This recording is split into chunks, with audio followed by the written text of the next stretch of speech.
ஊடக நண்பர்களுக்கு வணக்கம். இன்று காலையிலிருந்து இந்த ஒரு கல்லூரி மாணவி பாலியல் வன்கொடுமை செய்யப்பட்ட வழக்கு தொடர்பாக எங்களோட மாநில தலைவர் பிரஸ் மீட் கொடுத்தாரு. நாங்களும் பார்த்தோம். அந்த சம்பவ இடத்திற்கும் நாங்கெல்லாம் மகளிரணி சார்பில் போய் பார்த்துட்டு வந்தோம்.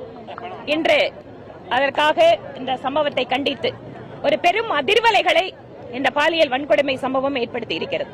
ஏனென்றால் கோவையை பொறுத்தவரை ஒரு அமைதியான இடம் என்பது மட்டுமல்ல, பெண்களுக்கு மிகுந்த பாதுகாப்பான இடம் என்கின்ற நம்பிக்கை ஆண்டாண்டு காலமாக இந்த பகுதி மக்களுக்கு மட்டும் இல்ல, பெண் குழந்தைகளை இந்த ஊருக்கு அனுப்புபவர்களுக்கு கூட உண்டு.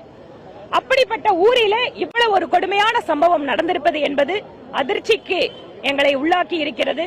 இது இந்த பகுதிக்கு ஏற்பட்ட அவமானம் என்பதை தாண்டி எந்த அளவுக்கு தமிழக அரசு, அதுவும் குறிப்பாக அந்த இடத்துல ஏற்கனவே அந்த பகுதி மக்கள் சமூக விரோதிகள் அந்த இடத்தை பயன்படுத்துகிறார்கள் என்று தெரிந்திருந்தும், அந்த இடத்தில் ஏற்கனவே ஒரு சட்டவிரோதமான மதுபான பார் இயங்குகிறது என்று தெரிந்திருந்தும் இந்த சம்பவம் நடந்திருக்கிறதை அவர்கள் கண்டுகொள்ளாமல் விட்டிருக்கிறார்கள் என்பது அவர்களுடைய அலட்சியம் காட்டுகிறது.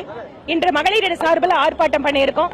நாளை மறுநாள் தமிழகம் முழுவதும் சமூக நீதி மாடல், இவர்களுடைய திராவிட மாடல் அப்படின்னு சொல்லக்கூடிய இந்த பெண்களுக்கு உரிமை அளிக்கின்ற இந்த மாடல் முழுக்க முழுக்க பெண்களுக்கு எதிரான மாடல் என்பதை மக்களிடம் கொண்டு செல்கின்ற வகையிலேயும் அந்த பாதிக்கப்பட்ட பெண்களுக்கு ஆதரவாக இருக்கின்ற அந்த சூழலை உருவாக்குகின்ற விதமாகவும் எல்லா மாவட்டங்களிலேயும் எங்களுடைய ஆர்ப்பாட்டம் நடைபெறும்.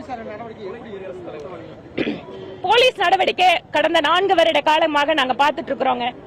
இந்த மாதிரி ரொம்ப ஒரு சென்சிட்டிவான விஷயம், ஒரு மக்கள் அதிகமா அதிர்ச்சிக்குள்ளாகிற விஷயம் வந்துச்சுன்னா உடனடியா யார் அவங்க அரெஸ்ட் பண்ணிருக்காங்களோ அவங்க மேல எந்த விசாரணை இல்லாம என்கவுண்டர்னு ஒரே வார்த்தையில சொல்லி முடிச்சிடறாங்க.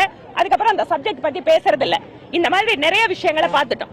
ஆனா நாங்க எதிர்பார்க்கறது என்னன்னா, நீங்க ஒவ்வொரு வழக்கிலேயும் ஏதாவது ஒரு விஷயத்துல என்கவுண்டர் சொல்லிட்டு விஷயத்தை மூடி மறைக்கிறதாலதான் தொடர்ச்சியாக இந்த மாதிரி சம்பவங்கள் நடந்து கொண்டிருக்கிறது. தேவை என்ன? எங்கெல்லாம் குற்றம் நடப்பதற்கான வாய்ப்புகள் இருக்கிறதோ அதை தடுப்பதும், குற்றம் நடந்தால் சம்பந்தப்பட்ட உண்மையான குற்றவாளிகள் மீது கடுமையான நடவடிக்கை எடுப்பதும் தான் தீர்வாக இருக்க முடியும். இந்த சிட்டியில ஏற்கனவே எந்தெந்த இடங்கள்ல சிசிடிவி இருக்கு, போலீஸோட பேட்ரோல் போயிட்டு இருக்கு, இதெல்லாம் இன்னைக்கு மக்களுக்கு ஒரு நம்பிக்கை அளிக்கக்கூடிய விதமாக இல்லை என்பதுதான் இந்த சம்பவம் தெரிவிக்கிறது. அதனால் காவல்துறை மூடி மறைக்கின்ற வேலையை விட்டுவிட்டு ஏதாவது ஒன்றை செய்து மக்களுடைய கவனத்தை திசை திருப்புவோம் என்பதை விட்டுவிட்டு இனிமேல் இந்த மாதிரியான விஷயங்கள், பெண்களுக்கு எதிரான கொடுமைகள் நடக்காமல் பாதுகாக்க வேண்டும் என்பதுதான் காவல்துறை கிட்ட எங்களோட கோரிக்கை. துணை குடியரசுத் தலைவர் இங்க வருகை தந்திருக்கும் போது மாண்புமிகு திரு சி.பி. ராதாகிருஷ்ணன் அவர்கள் வருகை தருவதற்கு ஜஸ்ட் ஒரு 10 நிமிஷத்துக்கு முன்பாக டவுன்ஹால் பகுதியில் 2 இளைஞர்கள் பாதுகாப்பு வளையத்தை தாண்டி செல்கிறார்கள். எங்கள் கட்சிக்காரர்கள் அதை ஆட்சேபம் தெரிவித்த பிறகு அவர்கள் மீது சாதாரணமான வழக்கு போட்டு அன்று மாலையே அவர்கள் பெயிலில் விடுவிக்கப்படுகிறார்கள். அவங்களோட பேர் கூட உங்களுக்கு எல்லாம் பிரஸ் நோட்ல வரல. உங்களுக்கு மீடியாவில் செய்தி கொடுத்த போது கூட மற்ற குற்றவாளிகள் பேர் சொல்லி போடுற காவல்துறை கோவையில மட்டும் பெயர் சொல்லாம வெறும் குற்றவாளிகள் அப்படின்னு பேர் போட்டதுக்கு என்ன காரணம்? இரண்டாவது, அந்த பகுதி எப்படிப்பட்ட பகுதி? இதற்கு முன்பாக அதே பகுதியில கார் குண்டுவெடிப்பு நேர்ந்திருக்கிறது. தொடர்ச்சியாக தேசிய புலனாய்வு முகமை கோவையிலே எத்தனையோ நபர்களை கைது செய்து கொண்டிருக்கிறார்கள். அப்படி இருக்கின்ற பொழுது இந்த மாதிரி 2 வாலிபர்கள் வந்த விஷயத்தில் கூட காவல்துறை மெத்தனமாக இருந்திருக்கிறார்கள் அப்படிங்கறதா எங்களோட கருத்து. அதுக்காக தான் அன்னைக்கு நாங்க ஆர்ப்பாட்டம் பண்ணோம். எதுக்கு நாளைக்கு வரும்போது அவருக்குன்னு உரித்தான ஒரு உயர்ந்த கான்ஸ்டிடியூஷனல் ஹெட்டுக்கு என்ன அவருக்கு அந்த பாதுகாப்பு கொடுக்கணுமோ அதை கொடுக்கணும்னு நாங்க எதிர்பார்க்கிறோம். எக்ஸ்ட்ரா ஒண்ணும் வேண்டாங்க. சட்டத்தில் இருக்கிறத ஒழுங்கா கொடுத்தா போதும்.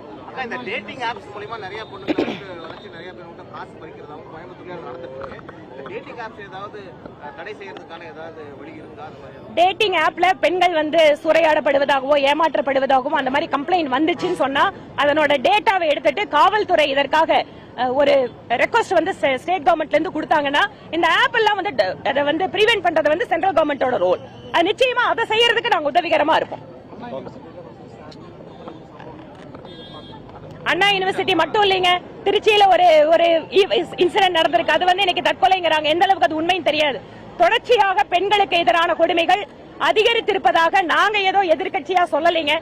சட்டமன்றத்திலே அரசாங்கம் கொடுத்த தகவலின்படி பெண்களுக்கு எதிரான குற்றங்கள், கொடுமைகள் தமிழகத்தில் அதிகரித்திருக்கிறது.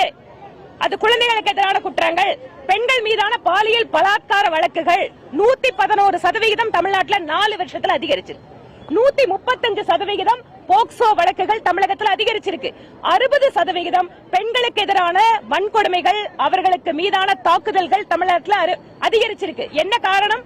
ஆட்சியாளர்களுக்கு டிராமா செய்வதற்கு நேரம் இருக்கிறது. அவர்கள் குடும்பத்தை காப்பாற்றுவதில் காட்டுகின்ற அக்கறையை பெண்களை காப்பாற்றுவதில் அவர்கள் காட்டுவதில்லை. மாண்புமிகு முதல்வர் திரு ஸ்டாலின் அவர்கள், உங்களுக்கு பாதுகாப்பு, உங்கள் குடும்பத்தில் அடுத்ததை யாரை கொண்டு வந்து அரசியல் உட்கார வைக்கிறோம் என்பதை கவனத்தை எல்லாம் விட்டுவிட்டு இங்க இருக்கக்கூடிய பெண்களையும் தயவு செய்து பாருங்கள். பெண்களுக்கு 1000 ரூபாய் கொடுத்துட்டேன்னா உங்க பின்னால வந்துருவாங்க, நீங்க சொல்றத கேட்டுருவாங்கன்னு அர்த்தம் இல்லைங்க. 1000 ரூபாயை தாண்டி எங்களோட பெண் குழந்தைகள் வீட்டை விட்டு வெளியே போனால் அவர்கள் பத்திரமாக திரும்பி வர வேண்டும் என்றுதான் எந்த தாயும் நினைப்பாள். அதை புரிந்து கொண்டு ஆட்சி நீங்கள் நடத்துங்க. இன்னும் இருக்கிறது 4 மாசம் தான் உங்க ஆட்சி. இந்த 4 மாசத்துக்காவது பெண்களுக்கு ஒழுங்கா பாதுகாப்பு கொடுக்கணும்னு கேட்டுக்கிறோம்.